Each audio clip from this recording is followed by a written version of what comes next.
Dans un village isolé, situé entre les montagnes majestueuses et les vastes plaines verdoyantes de l'Afrique, vivait un homme qui, à première vue, ne méritait aucune attention. Son nom était Zanga. C'était un homme d'une trentaine d'années, tout juste assez vieux pour comprendre la dureté de la vie, mais trop jeune pour abandonner son espoir. Il portait des vêtements usés, faits de tissus fripés qu'il avait cousus de ses propres mains.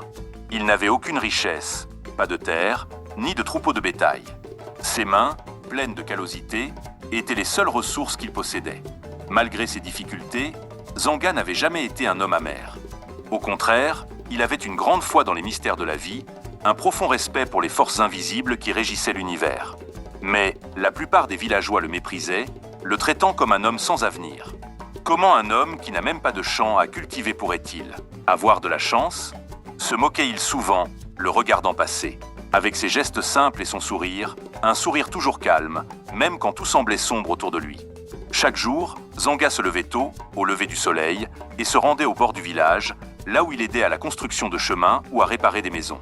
Parfois, il partait dans les montagnes à la recherche de racines médicinales, où il offrait son aide à d'autres pour leurs tâches ménagères. Mais peu de gens reconnaissaient sa générosité. Les villageois le regardaient de loin, jugeant qu'il ne méritait pas leur respect. Un jour, alors qu'il retournait dans le village après une longue journée de travail, Zanga rencontra un vieil homme mystérieux. Ce dernier était assis sous un arbre, les yeux fermés, comme s'il attendait quelque chose. Son apparence était tout à fait différente de celle des autres habitants du village. Sa peau sombre était marquée par les années, ses cheveux grisonnants étaient soigneusement tressés, et il portait des vêtements en cuir brodé de symboles anciens. L'homme semblait étranger à ce coin du monde, mais ses yeux brillaient d'une sagesse infinie. Zanga, curieux, s'approcha de lui et lui demanda « Que faites-vous ici, vieux sage ?»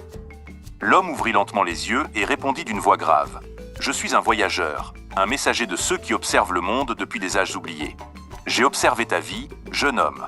Tu sembles pauvre, mais ton cœur est riche. » Zanga, étonné par ces mots, lui répondit avec modestie « Ma vie est effectivement simple. Je n'ai rien de plus que ce que la nature me donne chaque jour. Mais je suis heureux, malgré tout. Je fais ce que je peux pour les autres. » Le vieil homme sourit doucement. « Un homme comme toi, Zanga, ne reste pas invisible longtemps. La richesse véritable ne réside pas dans l'or ou dans la terre, mais dans l'esprit et le cœur. » Ces mots résonnèrent dans l'âme de Zanga, mais il n'en saisit pas pleinement le sens. Le vieil homme se leva lentement, prit une petite bourse de cuir qu'il portait à sa ceinture et la tendit à Zanga. « Tiens, prends ceci. Tu en auras besoin plus tard. Mais souviens-toi bien, la richesse ne te sauvera pas si ton cœur n'est pas pur. Va et observe bien ce que la vie a à t'offrir. » Intrigué, Zanga prit la bourse et la rangea dans son sac sans poser de questions. L'homme s'éloigna alors sans un mot de plus, disparaissant dans la lueur du coucher du soleil. Ce qui suivit fut un enchaînement d'événements qui allait changer à jamais la vie d'eux, Zanga et celle du village tout entier. Le lendemain, Zanga se leva de bonne heure, comme d'habitude. Le soleil était à peine levé, et il se rendait déjà au bord du village pour aider à réparer les toitures des maisons endommagées par les intempéries. Il n'avait pas oublié la rencontre avec le vieil homme, mais il n'y pensait pas trop non plus. Comme à son habitude, il se contenta de faire ce qu'il pouvait avec ce qu'il avait, sans s'attendre à grand-chose. Mais au fond de lui, quelque chose avait changé. En travaillant, il repensa à la bourse que le vieil homme lui avait donnée. Ce matin-là, alors que le village s'éveillait dans le silence d'un matin paisible, il décida de l'ouvrir, curieux de découvrir ce que l'étrange cadeau pouvait bien contenir. Lorsqu'il la défit, un petit objet, vieux et usé, en sortit. C'était une pierre étrange, d'une couleur qui semblait changer selon la lumière, passant du bleu profond au vert clair. L'objet était minuscule, mais il brillait d'une lueur mystérieuse. Zanga la contempla longuement. Il se demanda si c'était un simple souvenir du vieil homme ou quelque chose de plus. Ne sachant quoi en penser, il décida de la garder précieusement et de l'examiner plus tard. Mais comme la bourse était trop petite pour contenir autre chose, Zanga la replia soigneusement et la rangea dans sa tunique. Tout au long de la journée, il continua à travailler, mais quelque chose de très étrange se produisit. Les villageois qui, d'habitude, l'ignoraient, semblaient soudainement attirés par sa présence. Une vieille femme s'approcha et lui demanda s'il pouvait l'aider à porter de lourdes charges de bois vers sa maison. Un autre homme, qu'il n'avait jamais vu auparavant, lui demanda s'il pouvait lui prêter une main pour réparer sa ferme. Zanga accepta sans hésitation, sachant que s'il pouvait alléger les peines des autres, alors sa propre vie avait du sens. Au fur et à mesure que la journée avançait, Zanga se rendit compte qu'il était d'une certaine manière devenu un centre d'attention dans le village. Les gens qui l'avaient toujours aidé sans rien attendre en retour semblaient maintenant l'admirer. Ils lui apportaient des cadeaux, des plats qu'ils avaient cuisinés, des tissus qu'ils avaient tissés. Un à un, les villageois qu'il avait autrefois méprisés se rapprochaient de lui, comme s'ils avaient découvert une nouvelle facette de Zanga qu'ils ne connaissaient pas. Le soir venu, alors que Zanga rentrait chez lui, une grande agitation régnait dans le village. Une femme courut vers lui, l'air affolé. « Zanga, viens vite. Le grand chef du village veut te voir !» s'écria-t-elle. Zanga, bien qu'étonné, la suivit immédiatement. Le chef du village, un homme imposant et respecté de tous, était connu pour être très strict et exigeant. Jamais Zanga n'aurait cru qu'un jour il serait convoqué par lui. Arrivé à la maison du chef, Zanga trouva tous les notables du village rassemblés autour du feu. Le chef se leva et se tourna vers lui avec un regard presque solennel. « Zanga, je t'ai observé toute la journée et j'ai vu ce que tu as fait pour le village. » Il marqua une pause avant de reprendre. « Nous avons un problème grave. Nos récoltes n'ont pas été bonnes cette année et la famine menace notre peuple. Les champs sont stériles et les pluies sont rares. Beaucoup d'entre nous se désespèrent.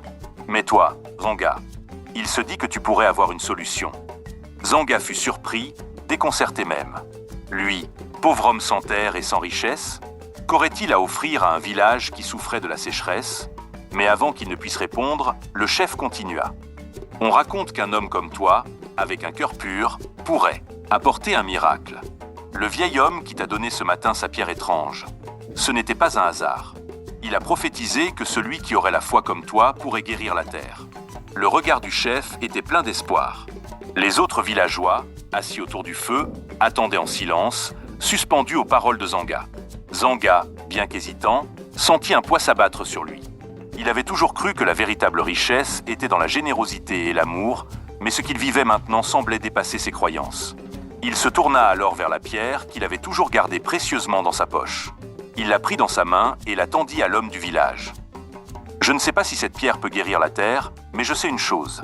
Si nous travaillons ensemble, si nous mettons nos cœurs et nos mains en harmonie, alors rien n'est impossible. » dit-il d'une voix calme mais déterminée. Le chef du village, d'abord perplexe, finit par sourire. Peut-être que nous avons trop cherché des solutions loin de nous et que la réponse est simplement en nous-mêmes, dans notre solidarité.